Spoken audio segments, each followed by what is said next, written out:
Hello, friends, and welcome to my bathtub.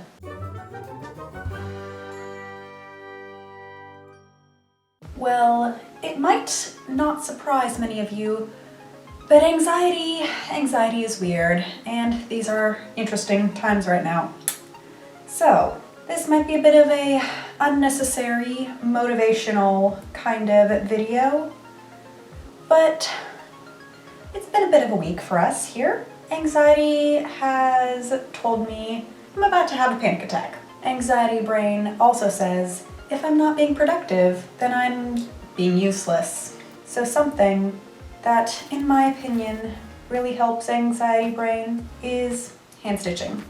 So right now, we are hand stitching in the bathtub. Oh, and I forgot to address why we are in a bathtub. This room is small. I'm familiar with this room.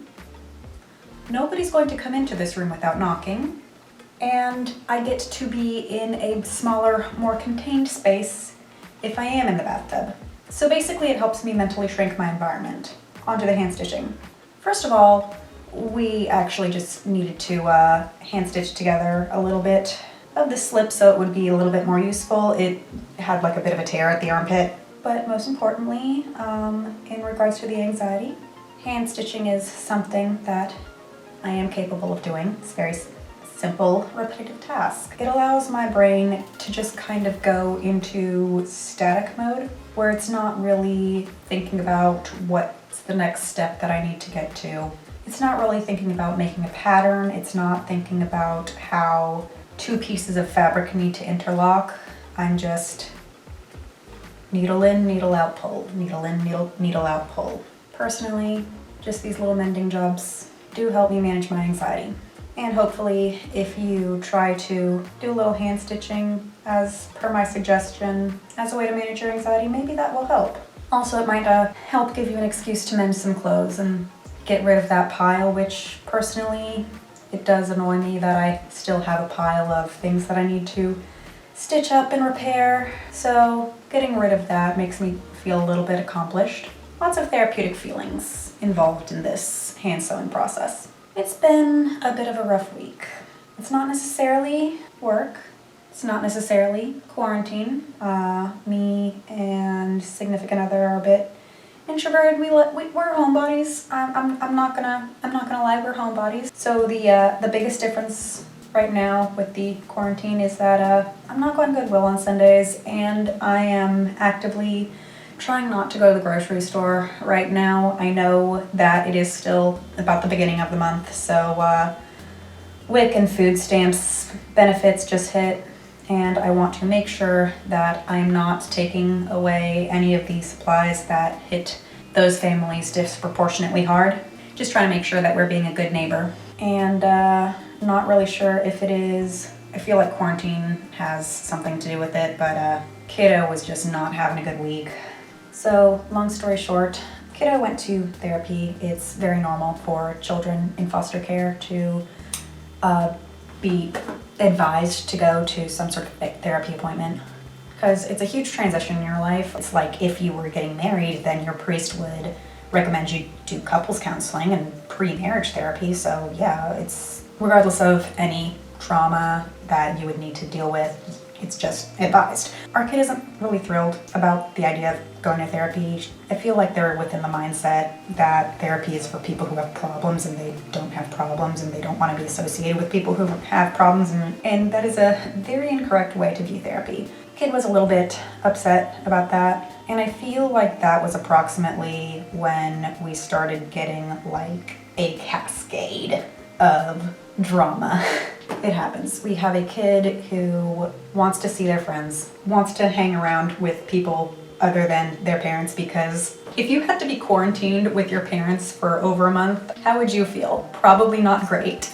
I mean, I understand the frustration, but that's one of the things that talking to a counselor would probably help with. And they're not getting to see all their friends. It's just, this is sucky time for kids. But therapy appointment is approximately when all the negativity kicked off. There have been meltdowns. There have been tantrums. There's just been a lot of emotions. So far, significant other and I have been really good at whenever he's melting down, I'm okay, and whenever I'm melting down, he's okay. And it's not like a meltdown like we're freaking out. It's a meltdown like I'm in the bathtub hand stitching to try to get my thoughts together. It's just, you know, everyone with kids is dealing with a similar experience at this time. What kid wants to be stuck in quarantine without seeing their friends and only with their parents for a month? What kid wants that? Significant other and I are definitely getting into a groove with working from home. It's an experience that I don't think that he's particularly used to either. I have had issues with anxiety and feeling stressed out like my entire life. So I've gotten some good coping skills at this point, i.e. bathtub sewing. It's hitting him a little bit harder. He can't go to Magic the Gathering gatherings. The magic's okay, but the gathering's forbidden. It's kind of interesting to realize that I'm gonna have to take this person who I am so used to them being the rock and them being the person to be relied on, and actually be like, oh, you're experiencing what I'm experiencing on like a daily basis, and I need to teach you how to deal with this. If I am having really anxious, stressed out moments, then I have to train my brain to be like, oh, I need to go clean something to feel productive, or take a bit of a breather and just sit down with the lights out for a couple moments to make sure that I don't have too much stimuli. And when I'm asking him if he's doing that stuff to get unstressed, he's like, oh wait, you've been doing this for years. And he's like, yes, I'm very good at being stressed out. But yeah, right now he is playing some games. I think he's playing Galaxy Trucker with his brother. By the way, if you are a fan of Galaxy Trucker, they do have app/web thing, so feel free to play with your friends. But I will try to also film some pug footage to insert that at the end of this video as a little thank you for sticking around so much. Tell me what you want to see, because I'm a little bit stuck in ideas. Dude, I even have half a mind just to do a video tour of my slips. In case you would like that, please leave any questions, comments, or concerns down below. New videos come out on Mondays, may or may not be Thursday. And as always, don't forget to like and subscribe. Bye. Hey bear. Oh, you got a little head tilt. Hello. What's wrong? Are you hungry? Yes, yes, yes, yes, yes. I like small spaces. I'm basically a cat.